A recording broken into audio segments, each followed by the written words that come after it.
author and the co-founder of Salt and Light Ventures and Inspire Leadership. He has, you already know who I'm talking about, I hear the applause coming already. He has spent decades shaping the hearts and minds of Filipino leaders. So, to take us even further into our journey this very day, please give a huge Maxwell welcome to none other than Mr. Ardy Roberto. Face a person on your right, on your left, give them your best smile, and tell them, I'm having a great morning. I have a confession to make. In the program it says, Ardy Roberto, inspirational speaker, but I'm not really much of an inspirational speaker. People know me because I married a Miss Universe. So when they look at my wife and they look at me, they look at my wife, they look at me, they say there's nothing impossible with God, and they're inspired. So if you want inspiration, go to my table here, okay? Why are you laughing? So I'm going to tackle the question given to me, which is, how does one bridge generations and shift from me leadership, which is success-driven, ego-filled, platform-oriented leadership, to you leadership, which is significance-driven?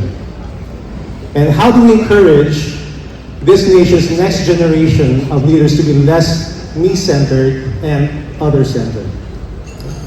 So to answer this question, I had to look back 22 years ago, when once upon a time I was a next generation leader. And many of you maybe were still in high school. We were doing business like this. We were organizing conferences, small workshops, business conferences. And I was thinking to myself, during that time, what did my mentors and my inner circle do to help bring out the best in me? What did they do to help me shift from me leadership to you leadership? So let me tell you a story. It was about the beginning of January 2004. And I was having lunch with my mentors and partners, and I shared with them this dream project that I had to bring out the best in Filipino leaders by bringing in to the Philippines the best leadership thought leader, Dr. John Maxwell. And at that time, you could call me a Maxwell-ian, okay? I've read almost all of his books, including the classic 21 Laws of Leadership. How many of you read that? Yeah? And I believe in the values-based leadership principles that John Maxwell taught. And when I proposed that we organize two big leadership summits with Maxwell, one in Araneta Coliseum and another at PICC, but those days could fit 10,000 and 4,000 people, they didn't laugh or tell me, be realistic. And they didn't ask me, how in the world are you going to pull that off? They gave me permission and encouragement to dream big. And so in September 2004, my partners, namely Ardy Roberto, my late first wife, Francis Kong and Butch Jimenez, we put together the Philippines' biggest leadership summit. And by God's grace, we gathered a total of 18,000 leaders to listen and learn from John Maxwell himself. First at the Araneta Coliseum on the first day, and the next day at the PICC. And although it was a massive commercial success, I had to admit I failed big time when it came to my leading the logistical concerns of the participants. I was sharing with Eric earlier. And I was bashed, and I received sharp criticism from many customers who were affected. After the event, I think I had post-traumatic stress disorder and got really depressed and even wanting to give up the business altogether. But I received encouragement from John Maxwell himself, and he told me, Ardy, fail forward. Yeah. So Ardy, fail forward. And in the book with the same title, Maxwell says, failing forward is the ability to get back up after you've been knocked down, learn from your mistake, and move forward in a better direction. Say better direction. Better direction. And despite what happened, he gave us a vote of confidence, granting us a license to conduct his leadership modules. And so my mentors helped me fail forward. My partners and I spun up a new company called Inspire, and from 2005 to 2016, I guess, proceeded to train thousands of Filipino leaders using Maxwell's Developing the Leader Within You module. And years later, when Maxwell's business model shifted globally, well, some of the parties decided to part ways and sell off, and I could say I went into halftime. Meaning, I thought less about success and more about significance. I took Maxwell's mantra to life, which is adding value to others, pouring my life into the next generation leaders. How? By helping small entrepreneurs build their own businesses through Go Negosyo and DTI's Kapatid Mentoring Program. Mentoring leaders to write about their successes and failures by becoming book authors through my Project Author Mentoring Program.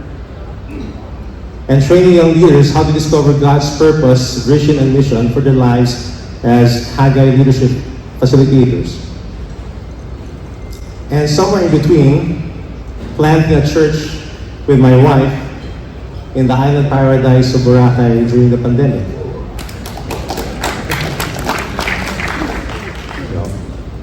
If you want to go to Boracay, how many of you want to go to Boracay? Yeah. If you don't have any airfare, a place to stay, pocket money, just call me and I'll pray for you.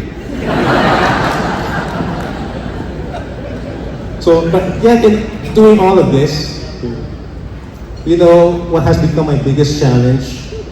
It is inspiring the next generation to dream and dream big, to get out of their comfort zones and fear of failure.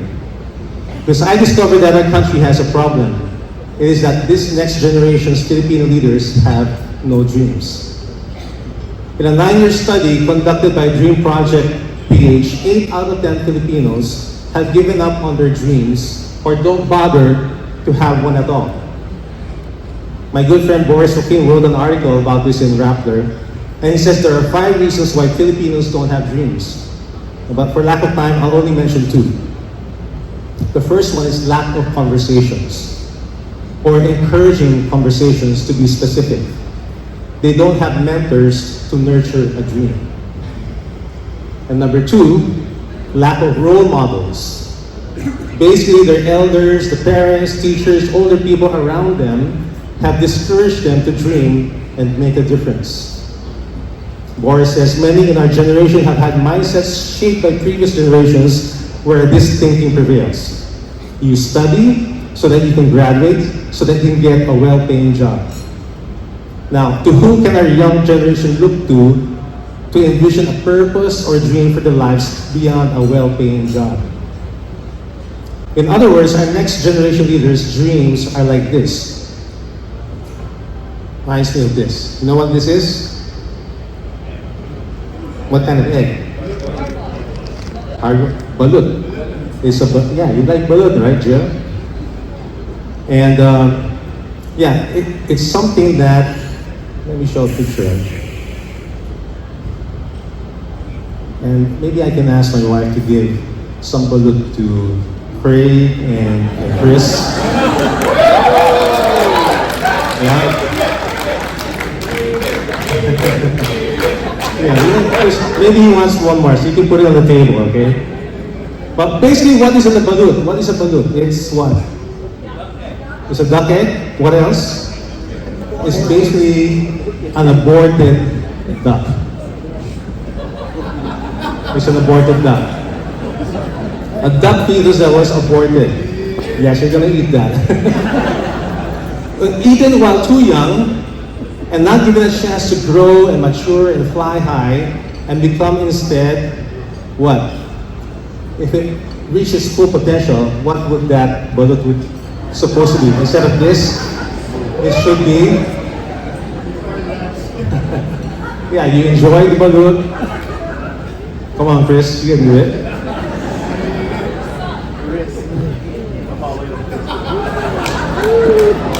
Instead, if it reaches its full potential, it could be this.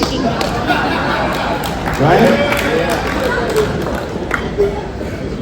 roasted Peking duck. And that's what we basically have done to the dreams of our youth. How?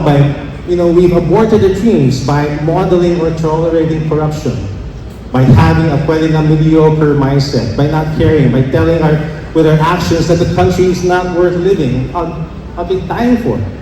And I have honestly quite a few conversations with leaders and influencers who have been inviting me, why don't we just leave the country? Let's go to Spain, because there's no more hope for the Philippines. And sometimes, honestly, it's tempting. But I continue to hope for my country and my children. I have 3 boys. The eldest, Josh, is here. He's skipping school to be here today. And we have 2 other sons, 7-year-old Elijah and 4-year-old Ezekiel. And I try my best to model hope to them by what? Helping other people every day. That's hope. Philippians 2:3 says, "Do nothing from selfish ambition or conceit, but in humility, what? Count others more significant than yourselves." And when we intentionally help other people every day, not doing it out of selfish ambition or conceit, and add value to someone, a young leader, and not care who gets the credit for their success, we teach them how to shift from me leadership to you leadership. So ladies and gentlemen, what would you rather have? Balut or roast Peking duck? Are we having that for lunch, Edric? So in closing, leaders, ladies and gentlemen, let's not settle for balut dreams for ourselves and the next generation. Let's inspire and disciple the next generation leaders whom God has entrusted to us to dream and dream big, to not settle for balut. Praise God, yes. Not settle for balut, but go all the way for the Peking roast duck 5 ways feast. As Maxwell says, teamwork makes the dream work. All right. So thank you very much.